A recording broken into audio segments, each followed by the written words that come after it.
Pinoy na nakatakdang bitayin sa Webes. Bumiyahe na patungong China. Liham ng apela ni Pangulong Aquino. Iniabot na sa embahada ng China. Sa gitna ng harap-harapang batikos ni Pangulong Aquino sa Korte Suprema, Chief Justice Corona inulan ng motion para mag-inhibit sa mga kasong may kinalaman kay dating Pangulong Arroyo. Kabilang sa mga naghain, apo ng yumaong si FPJ. Pangulong Aquino, pinagkakatiwalaan pa rin ng maraming Pilipino base sa bagong Pulse Asia Survey. Dating Pangulong Arroyo, hihilingin sa korte na sa kanilang bahay makapagpasko. Mga kaalyado niya at mga kritiko nito nagharap sa forum, nagkasagutan. Lalaki, nag-amok at biglang nanaga sa Quezon City. Isa, patay. Isa pa, sugatan. Marcha protesta ng mga kabataang target okupahin ang Menjola. Nauwi sa Girian.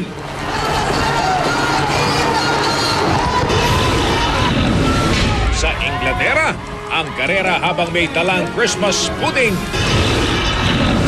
Kampo ni Rian Ramos, formal nang nagpetisyon sa korte.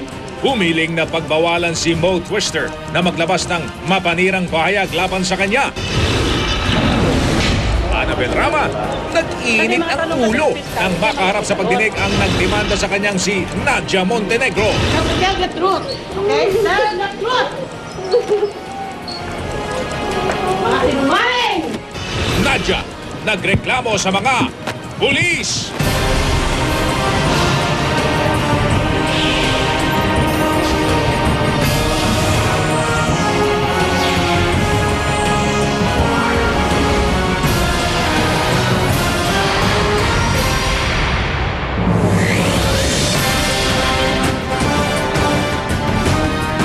Magandang gabi po, nagkagirian ang mga pulis at rallyistang estudyante nang tangkay nilang lumapit sa Menjola sa Maynila.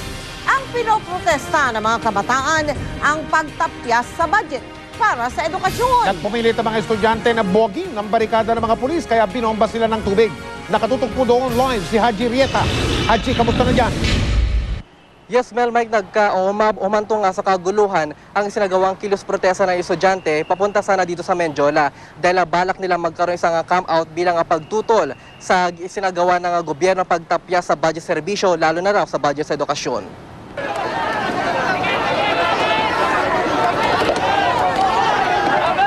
Nagkatulakan at nagkapaluan pa. Ganito kagulong kinahantungan ng kilos protesta ng ilang grupo ng estudyante habang tinatak nila ang kahaba ng muray na papunta sa ng Menjola. Pero hindi pa man sila nakakalapit sa Menjola, agad din silang hinarang ng mga pulis.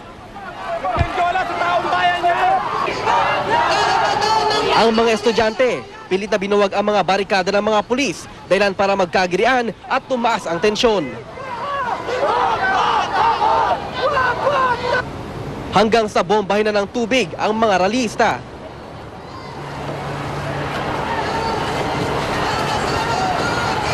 Dahil hindi nagawang makarating sa Menjola ang grupo, sa may rekto sila nagsagawa ng programa.